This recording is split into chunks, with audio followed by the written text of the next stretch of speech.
If 3/7 plus x is equal to 17/7, then x is equal to 3/7 plus x is equal to 17/7 అయిన x విలువ. ఇక్కడ equation లో 3/7 plus x is equal to 17/7 ఇచ్చారు. x value find out చేయాలి. x value find out చేయాలంటే x is equal to 17/7, left hand side ఉన్న 3/7 ని right hand side పంపించుకుంటే -3/7 అవుతుంది. సో ఇక్కడ డినామినేటర్ లో రెండు ఫ్రాక్షన్స్ లో 7 అనేది కామన్ గా ఉంది. సో ఎల్సిఎం ఏమవుతుందంటే 7 అవుతుంది. సో ఇక్కడ ఇలాగే కామన్ గా ఉంటే పైన ఉండే ఫ్రాక్షన్ ని ప్లస్ ఉంటే అడిషన్ చేస్తాం, మైనస్ ఉంటే సబ్ట్రాక్షన్ చేస్తాం. ఇక్కడ మైనస్ ఉంది కాబట్టి 17 - 3 ఏమవుతుందంటే 17 - 3 14 divided by 7. 7 1 jar 7 2 jar. x value ఏమవుతుందంటే 2 అవుతుంది. Answer option 4 2.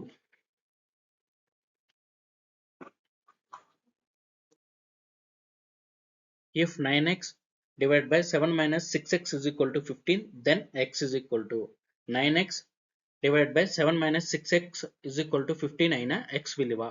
ఇక్కడ మనకి ఇచ్చిన ఈక్వేషన్ లో 9x divided by 7 minus 6x is equal to 15. ఇక్కడ x వాల్యూ ఫైండ్ అవుట్ చేయమంటున్నారు. So 9x is equal to ఇక్కడ డివిజన్ లో ఉన్న 7 - 6x ని రైట్ హ్యాండ్ సైడ్ పంపించుకుంటే మల్టిప్లికేషన్ లోకి వెళ్తుంది. 7 - 6x. So 9x is equal to 15 7 ja 105, 15 6 ja 90 minus 90x. ఇక్కడున్న 90x ని లెఫ్ట్ హ్యాండ్ సైడ్ పంపించుకుంటే 9x plus 90x is equal to 105.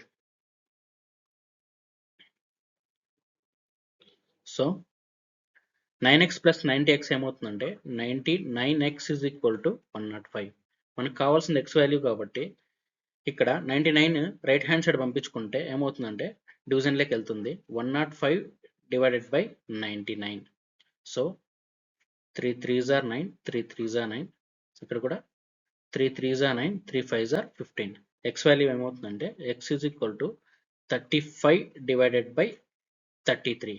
So answer option 3 35 divided by 33.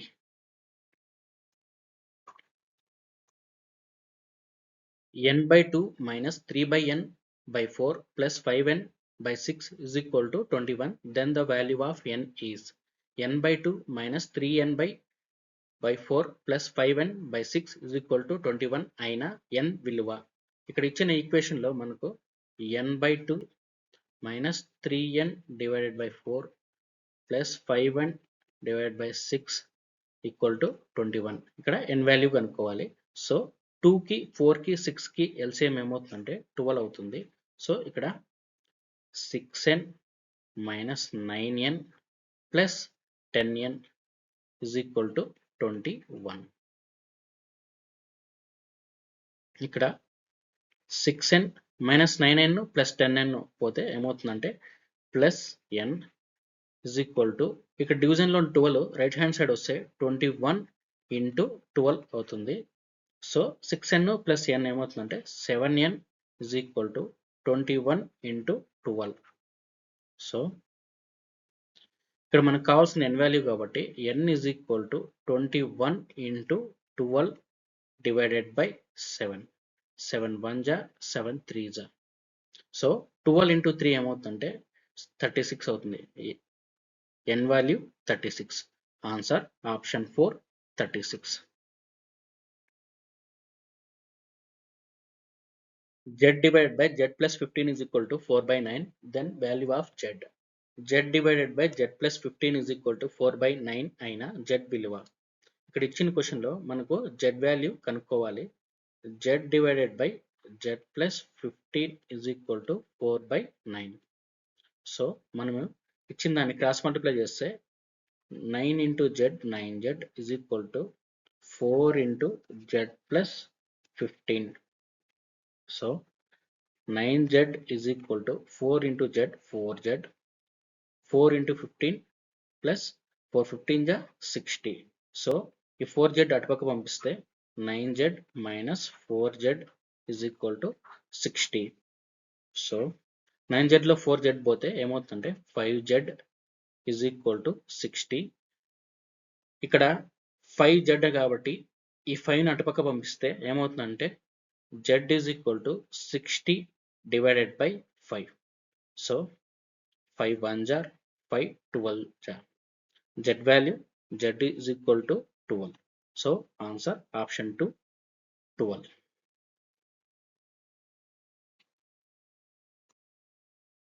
If x plus 1 divided by 2x plus 3 is equal to 3 by 8, then the value of x plus 1 divided by 2x plus 3 is equal to 3 by 8 అయిన x విలువ ఇక్కడ కూడా x విలువ కనుక్కోవాలి. So x plus 1 divided by 2x plus 3 is equal to 3 by 8. ఇక్కడ కూడా same cross multiply చేస్తే 8 into x plus 1 is equal to 3 into 2x plus 3. So 8 into x 8x, 8 into 1 8 equal to 3 into 2x 6x, 3 into 3 plus 9. ఈ 8x ఈ 6x అటుపక్క పంపిస్తే minus 6x, ఈ plus 8 అటుపక్క పంపిస్తే 9 minus 8. 8x లో 6x పోతే 2x is equal to 9 minus 8 1 అవుతుంది. అప్పుడు x వాల్యూ ఏమవుతుందంటే x is equal to 1 by 2. Answer option 1 1 by 2.